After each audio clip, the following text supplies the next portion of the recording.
Aujourd'hui, l'idée que Mahomet serait l'auteur unique du Coran n'est plus mise en avant par la recherche occidentale. On ne dit plus « Mahomet dit que », mais le Coran dit. Ce n'est pas une solution parce que le Coran n'est pas pour nous une hypostase, une personnification de la parole de Dieu, mais la transcription d'un processus historique. Eine Niederschrift, eine historisch in der Zeit stehende Niederschrift eines historischen Prozesses, der noch früher ist. Nicht? Also, wer ist der Autor? Alors, qui est l'auteur du Coran? Ja, wenn man sowas sagen kann, für einen Prozess. À mon avis, cet auteur, si tant est qu'on puisse qualifier ainsi un processus historique, est un auteur complexe. Le messager, Mahomet, constitue un élément de ce processus. Sa communauté en est un autre, mais si l'on admet que le Coran est un texte prophétique, on peut voir aussi un troisième acteur, Dieu lui-même. Dieu est parfois le protagoniste du récit.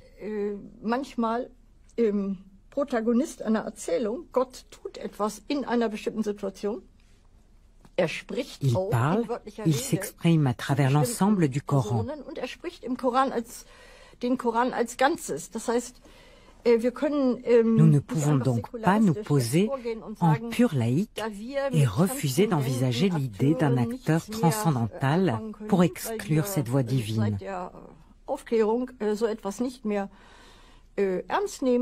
Sinon, le Coran n'a plus d'intérêt. Si on postule que le Coran n'est vraiment que le produit d'un groupe de personnes assemblées autour du messager et qu'ils se querellent sur certains points de théologie, on aura bien du mal à expliquer pourquoi ce groupe a pu avoir par la suite un tel succès.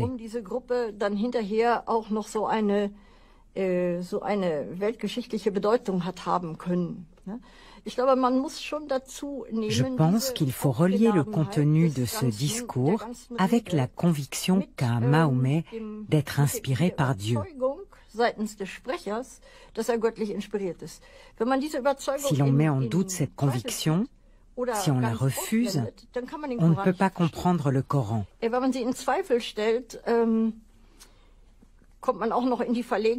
Pourquoi, s'il ne pense pas être inspiré par Dieu, Mahomet aurait-il prétendu jusqu'au bout l'avoir été?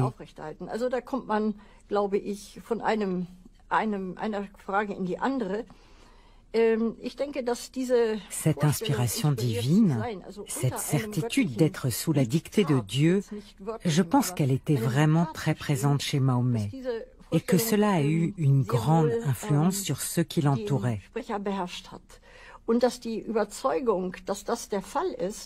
Je conclurai donc que la paternité du Coran revient à trois figures. En premier, une voix divine, une force inspirante, une instance qui joue un rôle essentiel. En second, le messager qui annonce la parole.